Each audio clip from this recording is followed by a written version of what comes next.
In just 9 minutes, uncover the shocking truths from Gillian Tett on The Ezra Klein Show. Is Trump crashing the economy on purpose? Is the dollar being manipulated in a secret deal? Are we heading back to the chaos of the 1930s? Stay till the end to hear the most controversial takeaways. Takeaway 1. Trump's economic strategy is about power, not just economics.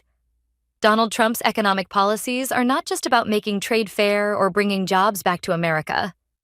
His administration operates on a hegemonic power mindset, which means using economic tools like tariffs, financial restrictions, and military influence to ensure America remains the dominant world power. This marks a shift away from the neoliberal policies of free trade and open markets that have shaped the global economy for decades. Instead, Trump's team believes in mercantilism, a system where nations focus on strengthening their own economy through aggressive trade policies and government intervention. For example, rather than negotiating trade agreements that benefit all countries, Trump's team uses tariffs as weapons to pressure countries into accepting deals that favor the U.S. This explains why some countries get tariff exemptions while others face steep penalties. It depends on how much leverage the U.S. wants over them. Now let's move to the next takeaway. Takeaway 2. The Mar-a-Lago Accord is an attempt to manipulate the dollar. Trump's team is working on a highly ambitious and risky financial strategy called the Mar-a-Lago Accord. The goal is to weaken the U.S. dollar while still maintaining its global dominance. This seems contradictory because a strong dollar helps America retain power globally, but a weaker dollar would make American manufacturing more competitive by making exports cheaper. The challenge is how to lower the dollar's value without causing a global financial panic or losing its status as the world's reserve currency. The proposed solution involves pressuring allied countries into an agreement where they weaken the dollar in exchange for certain benefits, like tariff relief, military protection, or access to U.S. markets. For example, the Trump administration might ask Japan and European nations to accept a lower-valued dollar in return for avoiding tariffs on their exports. In theory, this could boost U.S. manufacturing by making American goods cheaper abroad. However, this is extremely risky. If foreign investors see the U.S. deliberately devaluing its currency, they may start reducing their reliance on the dollar. If that happens, it could trigger a financial crisis, as the U.S. economy depends on the world's trust in the dollar as a stable currency. Now, let's move to the next takeaway. Takeaway 3. Trump's decisions are driven by personal power and tribute. Unlike most politicians who make decisions based on long-term economic strategies, Trump operates based on relationships and personal loyalty. He rewards people and countries who flatter and support him, while punishing those who challenge him. This is why his policies seem unpredictable. They are not guided by a fixed economic plan, but rather by how much power and influence he can extract from others. For example, countries and corporations that praise Trump often get better treatment. If a foreign leader makes public statements about how great Trump is, they might get exemptions from tariffs or receive special trade deals. But if they criticize Trump, they could face economic penalties, tariffs, or restrictions on business with the U.S. This kind of tribute-based system is more common in monarchies and dictatorships, where leaders expect public displays of loyalty in exchange for favorable treatment. Now let's move to the next takeaway. Takeaway 4. Trump's trade war is creating unintended consequences. One of Trump's biggest economic strategies is using tariffs to pressure other nations into trade deals that favor the U.S. However, countries are not just surrendering. Many are retaliating in ways that could ultimately harm the U.S. economy.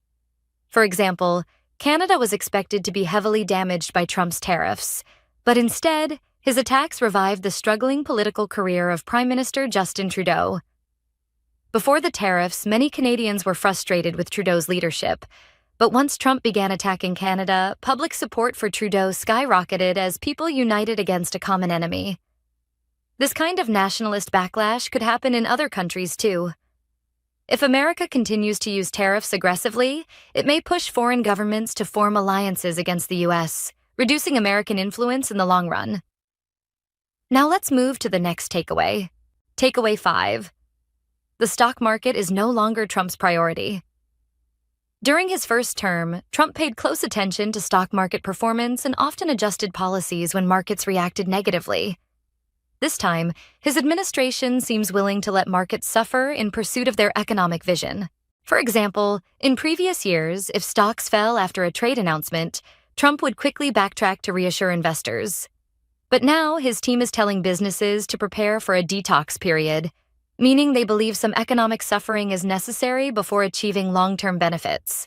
The risk is that if markets fall too much, or if a recession starts, it could hurt Trump politically, especially if voters blame his policies for job losses and economic pain.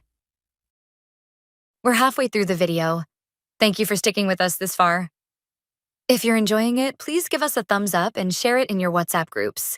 We'd love to hear your thoughts, so feel free to comment below.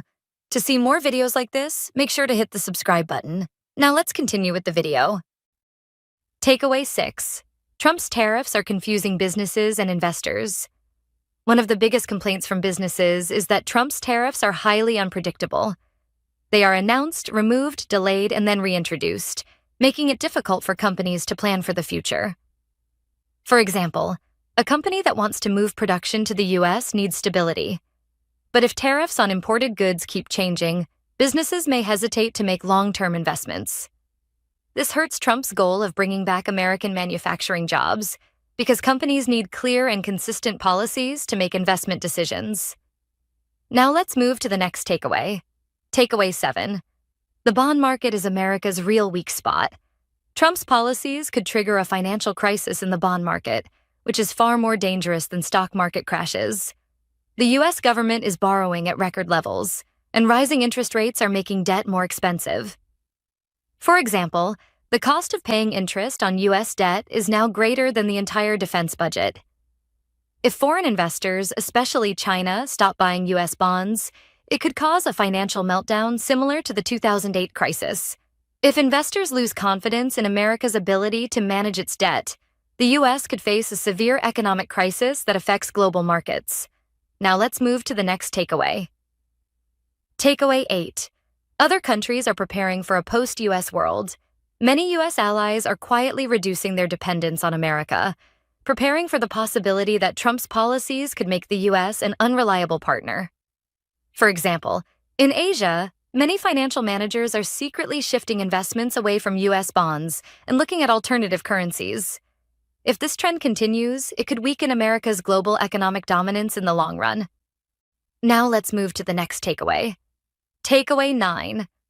The world is shifting back to a 1930s-style economy. Historically, economies move between global cooperation and nationalist power struggles. Right now, we are seeing a shift back toward economic nationalism, similar to the period before World War II. For example, in the 1930s, countries imposed heavy tariffs and restricted trade, leading to global economic stagnation, increased political tensions, and eventually World War II. Many experts fear Trump's policies could create similar risks, as economic conflicts often escalate into political and military conflicts. Now let's move to the last takeaway. Takeaway 10. Trump's economic team believes in a painful detox period. Trump's advisors argue that the U.S. economy is addicted to cheap imports, excessive debt, and financial speculation, and that short-term pain is necessary to reset the system.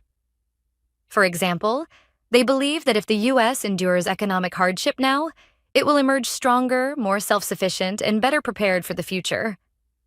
However, many economists fear this strategy could cause long-term damage instead. If tariffs, financial instability, and government spending cuts trigger a deep recession, businesses may cut jobs, inflation could rise, and consumer spending could collapse, leading to years of economic uncertainty rather than a quick recovery. Thank you for watching.